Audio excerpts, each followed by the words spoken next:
Hey everyone, Sean Smith from PPC AMS Accelerator. Before we dive into this one, please hit the like button for me if you don't mind. Just smash the like button real quick. All right, what is it? 338 hours of meditation, of mental training. That is the amount of hours that I have logged in the two apps that I use to measure my mental training, my meditation. That number probably might be 30 to 50 hours higher because this is just logged mental training and meditation. Doesn't include times where I meditate or where I have meditated without using the app, doing unguided meditations, or even the mindfulness that I do throughout the day, when I'm with people, when I'm working, things like that. But I figure, 338 hours, still pretty good logged, probably higher than that. But I wanted to share that training the mind is important because it helps you manage stress. It helps you manage anxiety. It helps you manage sadness.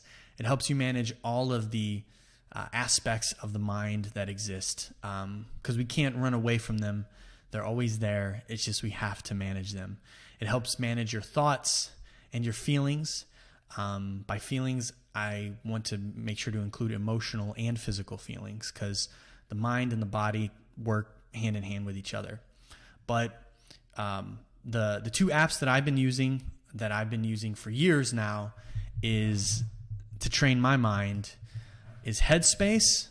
I first used Headspace. I had been using it for years. As you can see, that's where most of my hours are logged. I've used that one for years. And I've gotten a ton of results, amazing results from it. But recently I switched over to the Healthy Minds app. That's the blue one here where I've got 28 hours logged. Just started working with that one. And the reason I switched over is because I read a book called Altered Traits on the Science of Meditation. And, there's a lot of advancements in mind, brain, and contemplative science these days. And we're doing a ton of research on the tangible changes in the brain that result from meditation. And the biggest takeaway from this book was that different types of mental training influence different types of areas of the brain. I used to kind of think that meditation was just one thing. It was just closing your eyes, noting your thoughts and feelings and letting them go. There's all different types of meditations. But the way that we view it, at least in the US, is that there's mainly mindfulness. We mainly see meditation as mindfulness. So we're trained in that type. But there's all different types of meditations that help develop different areas of the brain. And since reading that book, my mission is to build a more well-rounded mind. And even when I was doing meditation with Headspace, we would work on these different areas of the brain. I just didn't understand what parts were being changed, the neural circuits, the prefrontal cortex, the amygdala. How are these parts of my brain influenced by the mental training? And the book, Altered Traits, really went into those details, and I loved it. And so that's why I got their app, Healthy Minds app. And I love it because it's a series of meditations that trains different parts of the brain to really kind of, build a more well-rounded approach. And it's really nice because it's built by scientists who studied monks, the minds of monks and the minds of people who aren't monks, and they would compare the results. And it's really built for everyday people. Me, man, I've never been a monk, and I don't plan on becoming a monk.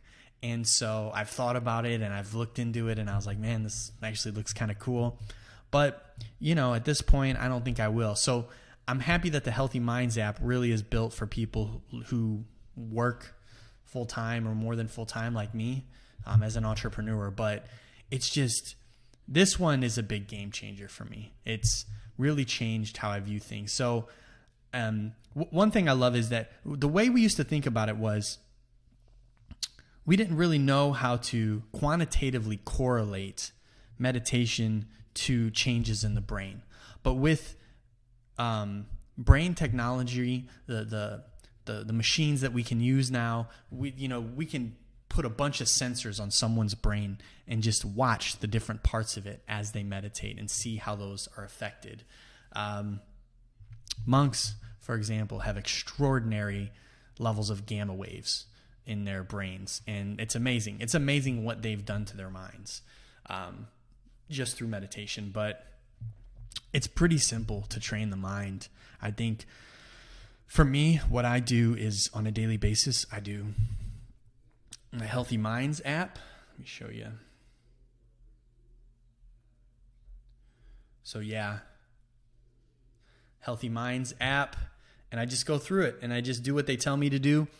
You can do it in different time intervals.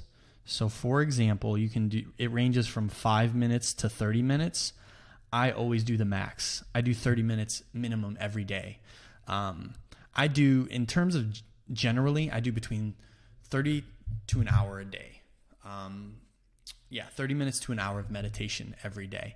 And it's the first thing I do in the morning.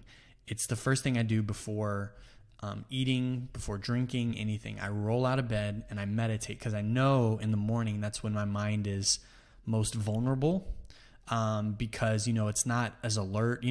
It's coming from it's switching states. So for me, my mind is more vulnerable in the morning and at nighttime. That's when it's most vulnerable. So the morning when I roll out of bed, I just hop on my app. I lay down. I like to lay down. I know some people do sitting meditation. I like to do lying meditation. I think at the end of the day, it's all about what's going on up here, to be honest. And so whether you're doing that sitting or lying doesn't matter, as long as you're doing the work up here, because it's mental training. And I think of mental training like exercise. You work out your body to make sure it stays healthy. You work out your mind to make sure it stays healthy. And it's gotten really good results for me. All right, guys. Thank you guys so much for watching this video. Hope you found it helpful. Hope you take some time to train your mind and take care of it. And I will talk to you later. Bye.